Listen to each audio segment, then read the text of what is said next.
अभी जंतर मंतर पे all India Muslim personal law board के बैनर तले एक प्रोटेस्ट किया गया जिसमें वक्फ बिल को लेकर बहुत कुछ कहा गया। मेरे साथ इस वक्त कुछ लोग मौजूद हैं, इनसे जानने की कोशिश करेंगे कि आखिर ये लोग कहाँ से आए हैं और क्या क्या बातें उसमें हुई हैं और किस तरह की लड़ाई लड़ने की बातें उसमें बाकायदा तौर पर कही गई है। पहले आप ही से बात करना चाहूँगा, क्या नाम है आपका? अत्तर जावेद कासमी। कहाँ से आए आप? हम बिहार से आए हैं। बिहार से आए हैं जी। क्या सिर्फ इसी के लिए आए थे? हाँ, इसी काम के लिए। तो क्या किस तरह की बातें हुई हैं, क्या कौन कौन लोग शामिल थे यहाँ?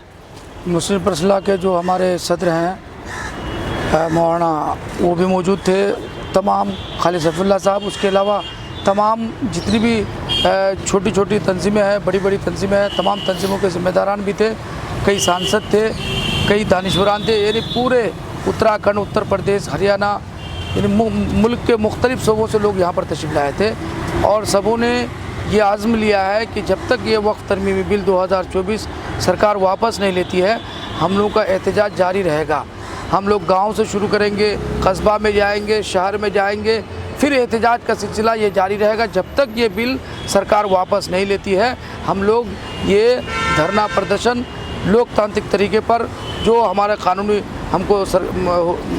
हमको जो इजाज़त दे रही है, उसके हिसाब से हम लोग ये सिलसिला जारी रखेंगे इंशाअल्लाह। कई बड़े मौलाना जो मीडिया में पैनल में दिखते हैं, बड़े उलमा बनते हैं, वो यहाँ दिखाई नहीं दिए, क्या वजह है? देखिए, उनमें से तो मैं आपको बता रहा हूँ, नाम तो नहीं लूँगा, कुछ लोग सरकार का चाटुकार है। सरकार को बड़े बड़े मौलाना जो हमारे पूरे मुल्क में जो बड़े मौलाना हैं, जो लोग जिनके कहने पर हज़ारों लाखों लोग इकट्ठे जमा हो जाते हैं, वो सारे लोग मौजूद थे। कुछ लोग नहीं भी आ पाए, रमज़ान का महीना है, तो लोगों का शेड्यूल भी है, किसी को तरावी का मसला होता है, किसी का डिस्टेंस बहुत लंबा होता है, बहुत सारी चीज़ें हैं जो यहाँ तक नहीं पहुँच पाए।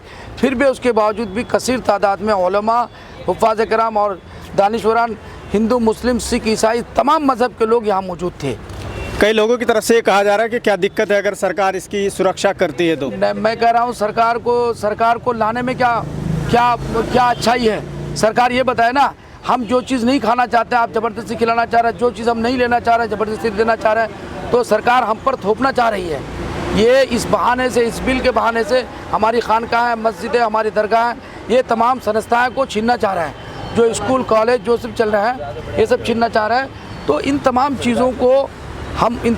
चीज़ों को बर्बाद होने नहीं देंगे। हमारे जितने भी अकाबरीन हैं, बुजुर्ग हैं, सब इसको सर जोड़ कर बैठ चुके हैं और इसमें कथित तौर पर हम लोग कोई समझौता नहीं करेंगे सरकार से। यहाँ किस तरह की रणनीति बनाई गई है, आगे का स्टेप क्या होगा? जो लोग यहाँ आए थे, जैसे आज का जो एहतजाज तो हो गया, आगे जो भी होगा, जो भी मौलाना खालिद सैफुल्लाह जो मुस्लिम परसला के प्रेसिडेंट हैं, उनका जो भी गाइडलाइन होगा, उसके हिसाब से पूरे मुल्क में जहाँ जहाँ भी ऐलान होगा, हम लोग जाने के लिए तैयार हैं। लेकिन वो लोग जैसे यहाँ पर शामिल नहीं हुए हैं और भी सांसद नहीं आए हैं यहाँ, उनको लेकर क्या कहेंगे? देखिए, कुछ लोगों का प्रॉब्लम, मैंने आपको क्या बताया कि रमज़ान का महीना है, कुछ लोग कहीं सफ़र में हैं, कुछ लोग पार्लियामेंट में होंगे, आज पार्लियामेंट भी चल रहा है, कुछ लोग पार्लियामेंट में होंगे, कुछ कहीं हैं जो नहीं आए हैं। हम उसके लिए नहीं सोच सकते कि वो इस बात को चाह रहे हैं, बल्कि वो भी मुखालिफ हैं। बहुत सारे सांसद हैं जो अभी लोकसभा चल रहा है, उसके इजलास चल रहे हैं, उसमें होंगे, वो भी इसके खिलाफ है।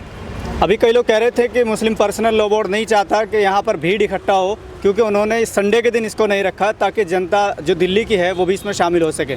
देखिए, संडे को आपको एक मालूम होना चाहिए, संडे में बहुत सारे लोग जो छुट्टियां मना रहे हैं। अभी आपको होली गया, आपको जुम्मा के दिन होली थी, फिर शनिचर को भी होली हुई, तो बहुत सारी चीज़ें हैं। कम्युनिकेशन का मामला होता है, लोगों का आने जाने का मामला होता है।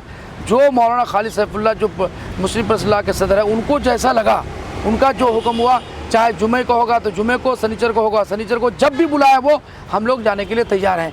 दिन की कोई कैद नहीं है।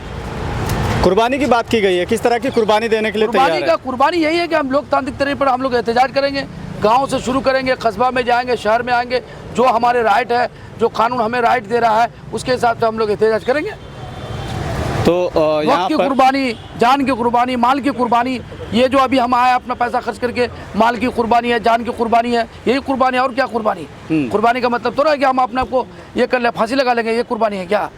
लेकिन ये बात तय है कि हम लोग वक्त बिल के ख़िलाफ़ हैं और रहेंगे। जब तक ये बिल वापस नहीं होगा हम लोग चैन से नहीं बैठेंगे इंशाअल्लाह। तो यहाँ पर आप देख सकते हैं कि हाथों में बोर्ड लिए हुए हैं, पैम्फलेट्स लिए हुए हैं जिन पर सेव वक्फ और मजहबी मामलात में मुदाखलत नाकाबिल कबूल, वक्फ बिल वापस लो, इस तरह के स्लोगन्स इन पर डले हुए हैं। Article 25 and 26 is for us also. और यहाँ पर आप देख सकते हैं कि टेम्परिंग विद वक्फ और इस तरह के और भी कई अक़लियतों के हुकूक़ के लिए तहफ़्फ़ुज़ के लिए वक्फ बिल वापस लो, इंडिया अगेंस्ट वक्फ अमेंडमेंट बिल। जो सरकार द्वारा जो बिल लाया गया है उसके ख़िलाफ़ यहाँ पर लोग इकट्ठा थे और लगातार वो अपनी बातें एक पम्फलेट के ज़रिए से कहने की कोशिश कर रहे हैं। जी, क्या नाम है आपका? मेरा नाम अब्दुल समी है। कहाँ से आया? मैं दिल्ली में रहता हूँ। दिल्ली में रहते हैं। क्या ख़ास आज के दिन में आपने 17 तारीख हुई चुनी है?